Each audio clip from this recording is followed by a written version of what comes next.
Bonjour à tous, j'espère que vous allez très bien. Je vous invite dès maintenant à rester jusqu'à la fin de la vidéo où je donnerai une petite annonce que j'ai déjà formulée lors du dernier live concernant son fonctionnement, mais pour ceux qui ne l'ont pas vu, mais pourquoi vous ne l'avez pas vu? Et pour ceux qui ne s'en souviennent plus, je vous invite à rester jusqu'à la fin. Oui, toi là qui regarde pas jusqu'à la fin, je t'invite vraiment à rester, hein. Je vérifierai. Bon, je peux pas vraiment, mais je compte sur toi.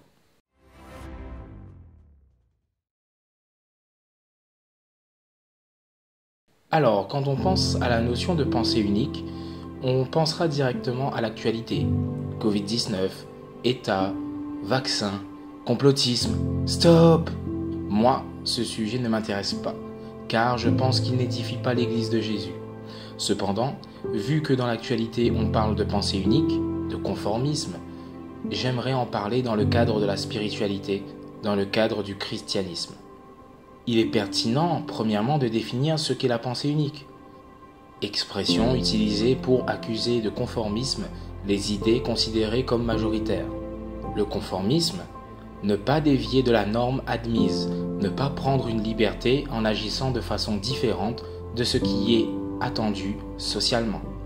Premièrement, pour parler de ces notions, je tiens à préciser que le conformisme et la pensée unique ne sont pas forcément des mauvaises choses. Je m'explique. Si on parle de quelque chose de véritable et que tout le monde détient cette vérité, alors le fait que cette pensée est partagée par tous, pensée unique, est normal. Exemple, le soleil chauffe, l'eau mouille, sont des principes simples, oui, je vous l'accorde, mais tout le monde est d'accord avec ça.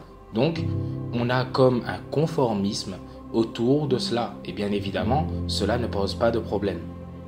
Ce que je veux développer ici est plutôt le danger de la forme autour du conformisme et de la pensée unique, qui s'est développée dans le christianisme et qui a laissé des traces. Malheureusement, généralement le conformisme emmène le fait qu'il est mal vu de chercher à savoir si ce que l'on dit est bien vrai.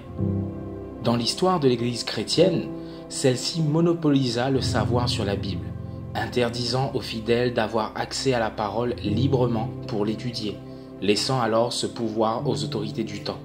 Et aujourd'hui, nous avons toujours ce syndrome qui continue. Si tous les chrétiens étudiaient toute la parole sans délaisser aucune partie de celle-ci, ils pourraient se contenter dans les vérités qu'ils connaissent sur la parole, mais se rendraient compte aussi, d'autre part, que nombreuses doctrines enseignées ne sont pas présentes dans la parole de Dieu. Vie directement après la mort, enfer éternel, prière pour les morts, etc. Pourtant, le Seigneur Jésus-Christ et ses apôtres ont bien fait remarquer que le fait de connaître la parole de Dieu était un moyen de connaître la vérité. Et ils ont même prévenu sur des apostasies à venir. Jésus a dit « Plusieurs faux prophètes s'élèveront et séduiront beaucoup de gens. » Et l'apôtre Paul, inspiré de l'Esprit de Christ, écrit à Timothée dans sa deuxième lettre « Je t'en conjure devant Dieu et devant Jésus-Christ qui doit juger les vivants et les morts, et au nom de son apparition et de son royaume. Prêche la parole, insiste en toute occasion, favorable ou non, reprend, censure, exhorte, avec toute douceur et en instruisant, car il viendra un temps où les hommes ne supporteront pas la saine doctrine, mais, ayant la démangeaison d'entendre des choses agréables, ils se donneront une foule de docteurs, selon leurs propres désirs, détourneront l'oreille de la vérité et se tourneront vers les fables. On voit que Paul parle de l'émergence d'un mouvement anti-vraie doctrine qui se donneront une foule de docteurs. Donc, les hommes n'étudieront plus la parole de Dieu, mais laisseront cette foule de docteurs le faire pour enseigner. Alors que normalement, ce n'est pas l'homme qui enseigne, mais la parole de Dieu par le Saint-Esprit.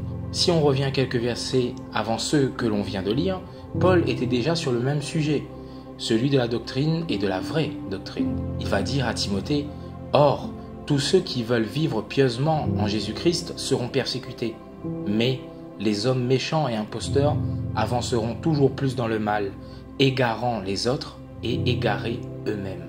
Toi, demeure dans les choses que tu as apprises et reconnues certaines, sachant de qui tu les as apprises. Dès ton enfance, tu connais les saintes écritures, qui peuvent te rendre sage à salut par la foi en Jésus-Christ. Toute écriture est inspirée de Dieu et utile pour enseigner, pour convaincre, pour corriger, pour instruire dans la justice, afin que l'homme de Dieu soit accompli et propre à toute bonne œuvre. L'Esprit de Dieu nous montre que c'est l'Écriture sainte qui est habilitée à enseigner, à instruire, à convaincre. C'est elle qui amène de donner la saine doctrine. Alors nous sommes invités à étudier la parole, à la lire en demandant la force du Saint-Esprit. Ne nous basons pas simplement sur ce que nous entendons venant de l'homme. La foi vient de ce que l'on entend et ce que l'on entend vient de la parole de Dieu. Alors, référons-nous à la parole de Dieu. Quand Paul et Silas prêchaient et annonçaient la bonne nouvelle, ils ont rencontré des Juifs à Bérée. Et ceux-ci, nous disent-ils, avaient des sentiments plus nobles que ceux de Thessalonique. Ils reçurent la parole avec beaucoup d'empressement et ils examinaient chaque jour les Écritures pour voir si ce qu'on leur disait était exact. Plusieurs d'entre eux crurent, ainsi que beaucoup de femmes grecques de distinction et beaucoup d'hommes. Donc, ces Juifs ont reçu la parole que prêchaient les disciples, tout en vérifiant si cela était conforme à l'Écriture. Il est bien dommage qu'aujourd'hui que la plupart d'entre nous ne le fassions pas de même. Et même, nous en sommes invités à faire le contraire par certains chefs religieux. Je vous exhorte vraiment à étudier la parole de Dieu, jour et nuit. Méditer sa parole n'est pas la lire jour et nuit, sans rien faire d'autre, mais la lire, y penser pendant les activités quotidiennes, prier le Seigneur pour nous aider à la comprendre et surtout à la mettre en pratique. L'Écriture est une arme redoutable du chrétien.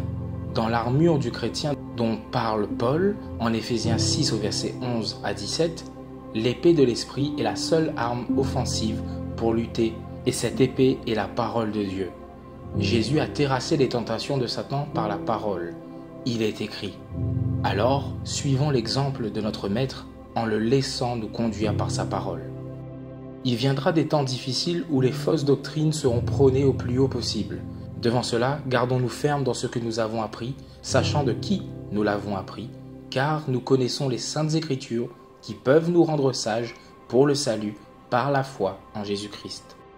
Nous sommes maintenant arrivés en fin de vidéo. Comme je vous avais dit, j'avais quelque chose à vous dire concernant les lives du sabbat. Vous savez, j'organise des lives du sabbat certains vendredis soirs à 20h15. Pour être au courant si j'en fais une semaine ou une autre, je vous invite à me retrouver sur mon Insta, HDLB, Histoire de la Bible. Sachez aussi que pendant ces lives, vous aurez la possibilité d'intervenir de vive voix en passant sur un Zoom que je vous partagerai pour que cela soit bien plus convivial. Les modalités pour intervenir de cette manière seront communiquées lors des lives, donc je vous invite à y être présent. Je tiens à préciser que ce vendredi 18 juin, il n'y aura pas de live, mais cependant, je vous invite à me retrouver le lendemain, samedi 19 juin, sur la chaîne YouTube de l'Église Adventiste de Reims, où je partagerai le message pour ce sabbat.